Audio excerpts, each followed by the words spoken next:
Sandrine Rousseau, Bonjour. merci d'avoir accepté notre invitation. Députée écologiste, je le disais à l'instant, présidente surtout de la commission d'enquête sur les violences dans le secteur de la culture.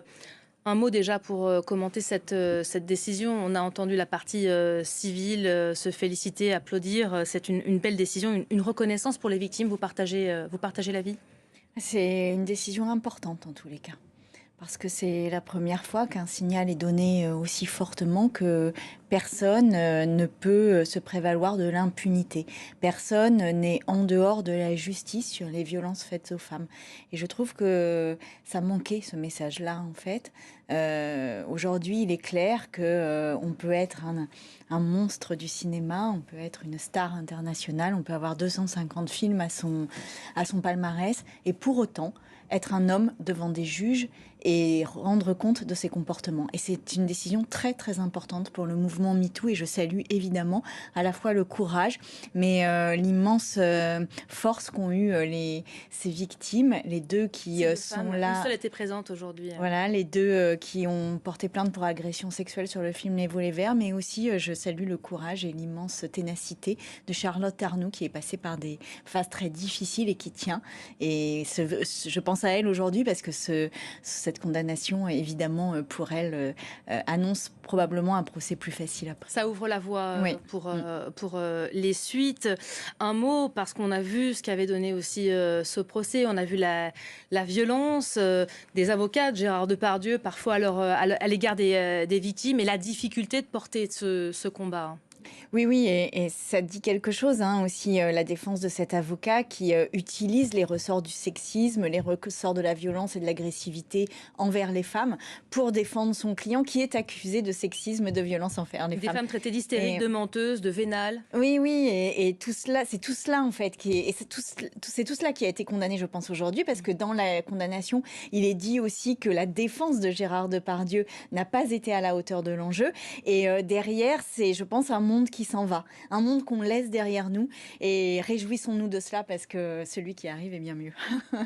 Vous pensez qu'il y aura un après cette affaire, première affaire Depardieu ? Ah oui, je pense que là, le mouvement MeToo, qui est ce mouvement qu'on essaye de faire taire à tout prix, vraiment, à chaque fois qu'il y a des témoignages, on essaye de les décrédibiliser, de délégitimer les victimes, on s'attaque à leurs paroles, et bien finalement, ce mouvement MeToo, envers et contre tous, continue sa route, continue son chemin et engrange des victoires. Alors évidemment, on pourrait imaginer que ce soit des victoires plus nombreuses, etc. Mais celle-ci en est une, vraiment, je pense. Une première victoire importante.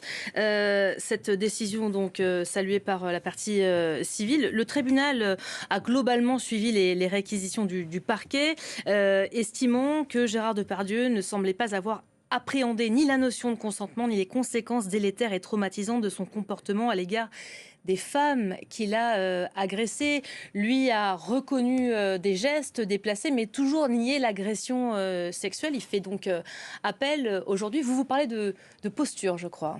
Oui, c'est une posture où il ne reconnaît jamais, où il ne dit jamais, où il ne s'excuse jamais. Il n'a aucune considération pour les femmes qui ont été ses victimes. Et en fait, ça dit aussi quelque chose. Et moi, je voudrais vraiment insister sur un point, c'est que Gérard Depardieu, on l'a aimé. Et moi, j'ai fait partie des personnes qui l'ont aimé dans des films, qui l'ont trouvé magnifique, de subtilité dans ses rôles, etc. Mais il faut aussi comprendre qu'un personnage comme Gérard Depardieu, qui peut faire montre d'autant de subtilité dans un film, eh bien peut aussi être un personnage extrêmement grossier, violent et vulgaire. Et en fait, c'est cela que montre aussi ce procès, c'est que il y a des gens qu'on aime, qu'on admire. Je pense dans des familles, des patriarches, des gens ou dans notre travail ou dans les associations, peu importe. Il y a des gens qu'on peut aimer et pour autant qui ont des comportements comme ça. Et je pense que c'est ça le deuil que l'on a à faire aussi collectivement pour faire avancer la lutte contre les violences. Ça, c'est le débat du moment, savoir séparer l'homme de l'artiste. Ça, c'est un débat qui est en train de revenir et d'être régulièrement agité. Je pense à l'affaire Quanta. Il peut y avoir de très grands artistes, il n'en reste pas moins, il n'en demeure pas moins homme. Une peine de prison avec un sursis simple, assorti d'une privation des droits civiques, et son nom va être inscrit c'est incroyable. Dans un fichier. Ça, c'est symbolique, parce qu'on parle pas de n'importe qui. Vous dites c'est un homme qui est jugé aujourd'hui, d'autres parlent de monstre sacré du cinéma. On a vu les adresses se multiplier pour lui apporter le soutien, jusqu'à Emmanuel Macron il n'y a pas si longtemps que ça. C'est pas n'importe quelle personne qui a été condamnée aujourd'hui. Non, non, c'est pas n'importe quelle personne. Et le détail que vous notez, qui est très important, l'inscription au fichier des délinquants sexuels, c'est quand même... Moi, quand j'ai lu ça, j'ai moi-même été surprise de cela. Vous attendiez pas à ce que ça aille si loin ? Oui, et puis je pense que maintenant, il va falloir attaquer la question de la Légion d'honneur, de ces paroles d'Emmanuel Macron qui ont encore une fois protégé Depardieu et minimisé la parole des femmes. Et maintenant, la bataille continue.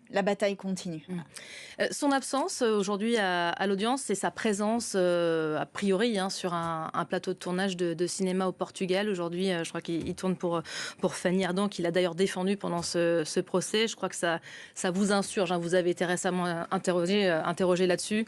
Bien sûr, et moi je voudrais dire à Fanny Ardant, je comprends que ça soit un ami pour vous. Après tout, je ne porte aucun jugement là-dessus et sans doute était-il en difficulté et donc vous avez pensé pouvoir le sauver de cette manière. Moi je vous dis juste, il y a d'autres manières d'accompagner des personnes qui sont victimes de violences que de les mettre, qui sont auteurs de violences, que de les mettre comme ça sur un piédestal. Et vraiment, cessons cette politique de l'impunité, cessons de mettre des paillettes autour de personnages qui blessent, qui abîment et voire qui se rendent coupables de crimes. On le verra plus tard si c'est le cas pour Depardieu. Mais en tous les cas, cessons de mettre des paillettes autour de ce que sont des violences, en fait. Avoir le droit de continuer de tourner après une telle condamnation, c'est un sujet pour vous aujourd'hui ? Bien sûr, alors ça c'est un sujet qu'on a énormément abordé dans la commission d'enquête et ça a été un sujet vraiment au cœur de nos débats. Qui se pose également pour des personnes comme Bertrand Cantat qui est retourné sur scène à sa sortie de prison. Et qui la question c'est quel est le droit à la réhabilitation qui est un droit absolument fondamental dans notre droit mais aussi dans nos rapports humains. Enfin voilà, on a le droit de faire des erreurs et d'être réhabilité. Et puis la mise en valeur ou pas, le droit à la mise en valeur ou pas après des condamnations. Et on l'a vu de Bertrand Cantat qui a fait des concerts avec des salles archi-combles. C'est-à-dire qu'en fait, on a incité les personnes à l'admirer. Est-ce qu'on admire un criminel ? En fait, c'est ça la question qu'il y a derrière. Est-ce qu'on peut le faire ? Est-ce que c'est éthique ? Est-ce qu'on peut le faire sans avoir de message à côté sur la gravité du crime commis ? Bon, tout cela doit être un sujet de société. On en a beaucoup parlé dans la commission d'enquête. Moi, j'ai une opinion là-dessus, mais je voudrais que la société s'en empare, en fait, parce que je pense qu'on ne peut pas juste clore le débat en disant il y a un droit à la réhabilitation. Je pense que c'est plus compliqué que ça. Vous n'avez pas le sentiment justement que c'est en train de venir ? Alors évidemment, ça prend toujours trop de temps, mais c'est vrai qu'en l'espace de quelques mois, il y a eu plusieurs acteurs comme ça, publics, traduits en justice, réhabilités pour certains. On entend ce débat quand même s'agiter. Oui, oui, et je salue les mouvements féministes qui parfois, au prix de beaucoup d'attaques, mettent ce débat à l'agenda politique, médiatique. Et c'est très important parce que oui, on a le droit à la réhabilitation et je serai vraiment la première à le défendre et je pense que toutes les personnes qui militent dans les milieux féministes sont pour un droit à la réhabilitation, mais par contre pas à n'importe quelles conditions, pas n'importe comment et il y a des personnes qui se rendent coupables de crimes contre les enfants qui n'ont plus le droit de travailler avec des enfants. Je pense que quand on vit dans un milieu comme ça où on met en valeur autant, où on est sur scène, où on est applaudi, on est adulé, admiré, on a aussi une responsabilité et quand on a commis des crimes, quand on a commis des agressions ou des violences, eh bien peut-être qu'on ne mérite plus cette admiration. Mais c'est vrai aussi en politique. Les sujets sont à peu près similaires. Parlons peut-être de la commission d'enquête parlementaire que vous avez présidée le 9 avril dernier. Cette commission mise en place sous l'impulsion, rappelons-le, de Judith Godrèche, publiait donc ses conclusions dans un rapport accablant. Il estime que les violences commises dans le secteur culturel sont systémiques, endémiques et persistantes. C'est le fruit de 6 mois de travaux, 120 heures d'audition. Qu'est-ce que vous en retenez avec le recul ? Mais j'en retiens un peu ce qui s'est dit dans le procès de Depardieu. C'est-à-dire que là, on voit, ce sont des techniciennes des plateaux qui ont déposé plainte. Et donc, vous voyez bien la différence de statut social, d'emprise économique, de solidité économique qu'on peut avoir entre une personne qui est maquilleuse et un monstre sacré comme Depardieu. Donc, évidemment, il y a des inégalités qui sont telles que ça donne un hyper pouvoir à ceux qui sont les grands maîtres et les grands rois. lois de ce monde-là. Et puis, de l'autre côté, il y a plein de petites mains que je qualifie comme ça en raison de la précarité économique dans laquelle elles sont et qui sont très exposées. Donc, en fait, c'est ça que montre ce rapport, c'est que ça soit dans le cinéma, dans la musique, dans la mode, dans la danse, en fait, il y a des situations qui favorisent l'émergence de violences et qui protègent des agresseurs potentiels. Et donc, il faut vraiment que ce secteur-là ait conscience, en tous les cas, parce que Depardieu a pu continuer à faire ce qu'il a fait, parce qu'il y avait des complicités de producteurs, de réalisateurs, de gens sur les tournages qui ne réagissaient pas, son agent, etc. Donc, en fait, c'est pas Depardieu tout seul, c'est un système qui est aujourd'hui à la barre. Vous avez le sentiment, justement, qu'il y a une parole qui est en train de se libérer, que ça va suffisamment vite parce qu'il y a encore de grandes résistances. Non, la parole, c'est pas du tout libéré. Moi, je voudrais pas qu'on laisse penser ça. Ce que j'ai entendu dans la commission d'enquête, c'est une terreur de parler et le nombre de coups de téléphone, de mails, de courriers que j'ai reçus témoigne du fait que la parole ne s'est pas encore libérée. Il y a un petit bout de cette parole qui s'est libérée, mais la parole ne s'est pas libérée. Et ce qu'il y a dans les placards est assez moche à regarder en réalité. Donc, ayons conscience du caractère systémique de ces violences. C'est pas Depardieu et ça y est, maintenant on clôt le sujet et on passe à autre chose. C'est vraiment un système qui favorise ça. Vous vous êtes confronté à cette même violence à laquelle se sont retrouvées les victimes dans ce procès Depardieu, parce que pendant cette commission d'enquête, il y a eu des moments particulièrement vifs. On va revoir une séquence dans un instant, mais je crois que vous avez votre avis sur la question. Vous qui présidiez cette commission d'enquête, vous allez nous donner votre avis, ça n'a pas été simple tous les jours, j'imagine. Non, pas du tout. Pas du tout, ça n'a pas été simple, ça a ravivé des violences aussi. Et je crois qu'on a tous pleuré dans cette commission, ou du moins on a tous eu les larmes aux yeux, tous les membres de la commission, ce qui dit quelque chose quand même. Moi, j'ai jamais vu une commission d'enquête où comme ça, on avait tous et toutes des moments où on craquait, quoi.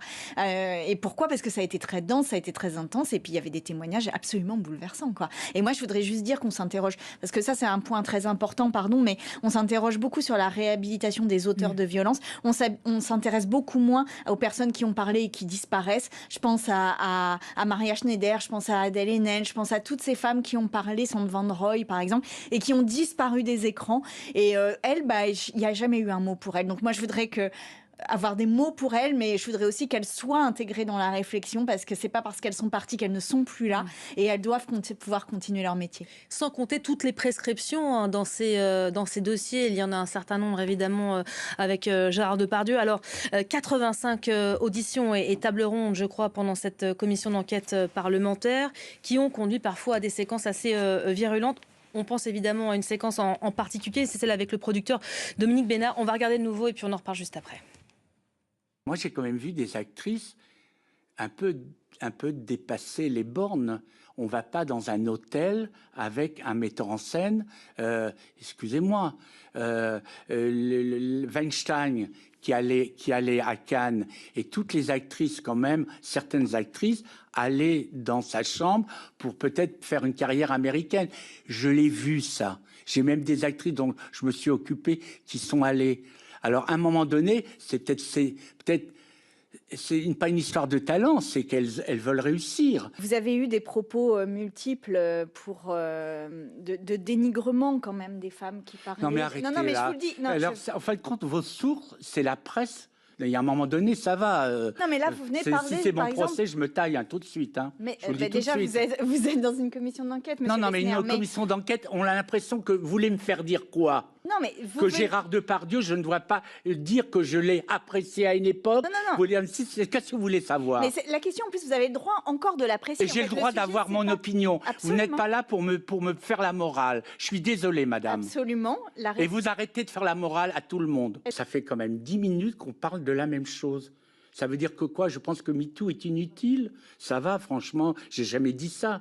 Mais le problème, c'est que vous voulez réduire des choses par des petites phrases. C'est quelque chose, alors que, excusez-moi, s'il y a bien quelqu'un qui est féministe, c'est moi. Voilà, c'est une séquence évidemment parmi beaucoup d'autres, mais qui a été beaucoup diffusée à ce moment-là. Dominique Besnéard qui minimise, qui essaye de justifier. Qui est dans un autre espace-temps. Ce temps-là est terminé, et tant mieux. Et dansons sur la fin de ce temps-là. parce que derrière, il y a beaucoup de victimes, il y a beaucoup de personnes qui ont quitté le monde de la culture, qui avaient d'énormes talents à cause de ce monde-là. Donc dansons sur la fin de ce monde. Et oui, il est dans un autre espace-temps, il est ailleurs, il est dans un ailleurs qui le rassure, mais maintenant ça n'est plus ça, et tant mieux. Et merci aux femmes qui ont permis que ça ne soit plus ça. À l'époque de cette commission d'enquête parlementaire, il y avait une tribune qui avait été portée par des avocats, 19 avocats signataires d'une tribune reconnaissant certes les conclusions accablantes, mais mettant en cause la méthode qui comparait ces auditions à un procès pénal. Qu'est-ce que vous aviez à répondre à cela ? J'ai rien à répondre à ça parce que franchement, c'est 19 avocats voilà, qui ont quand même eu un retentissement dans les médias qui me surprend un peu parce que déjà, nous n'avons jamais empiété sur le terrain de la justice et je peux vous dire que nous avons été extrêmement vigilants à ça. C'était la crainte qui était exprimée. Oui, c'est qu'ils aient peur de ça très bien, qu'ils constatent que ça n'est pas le cas aussi, ça aurait été très bien. Et par ailleurs, une commission d'enquête, c'est un droit parlementaire, c'est un droit constitutionnel, c'est extrêmement important que les députés puissent éclairer leur débat pour pouvoir faire ensuite des propositions de loi à la hauteur des enjeux. Là, je pense que nous avons été à la hauteur de cet enjeu. En plus, nous l'avons fait de manière transpartisane. Et oui, il y a 19 avocats qui sont pas contents. Il y en a une partie d'entre eux qui défendent des personnes qui sont accusées et qui sont actuellement impliquées dans des procès. Bon, écoutez, très bien. Moi, je n'ai pas de temps à perdre avec ça, quoi. En tout cas, l'affaire est largement considérée, l'affaire de Pardieu, bien sûr, comme un test clé pour le MeToo du cinéma et dont la société française, évidemment, va s'emparer de la suite. Comment l'industrie cinématographique aussi va réagir. Ça tombe plutôt bien parce qu'à du calendrier démarre ce soir le festival de Cannes. On va retrouver tout de suite... Je ne crois pas au hasard. Vous ne croyez pas au hasard, mais peut-être, effectivement. Albéric de Gouville qui est sur la croisette. Bonjour Albéric. Je parlais tout à l'heure de l'écho que devrait trouver Bonjour, le jugement Elisabeth. à Cannes. C'est alors, on va pas dire hasard, mais ça tombe au même moment, ce coup d'envoi du festival qui se fait dans des conditions quand même exceptionnelles cette année, dans un contexte chargé. Oui, Elisabeth, et le moins que l'on puisse dire, c'est que Thierry Frémaux, le délégué général du Festival de Cannes, est pour le moins embarrassé.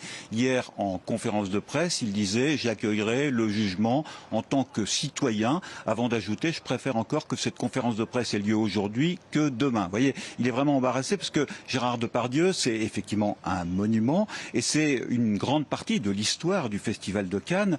Il a eu 20 films qui ont été présentés en sélection officielle, dont 14 en compétition, et cela depuis 1976. En 1976, il y avait Novecento, 1900 de Bertolucci, tiens, Bertolucci, 1900 de Bertolucci avec Gérard Depardieu et Robert De Niro. De Niro, lui, recevra ce soir une Palme d'Or d'honneur. En 1977, il commence à avoir des films en compétition. Le premier, c'est Le Camion de Marguerite Duras. Ensuite, il y aura des films de Bertrand Blier, là aussi un cinéaste qui était effectivement plutôt controversé.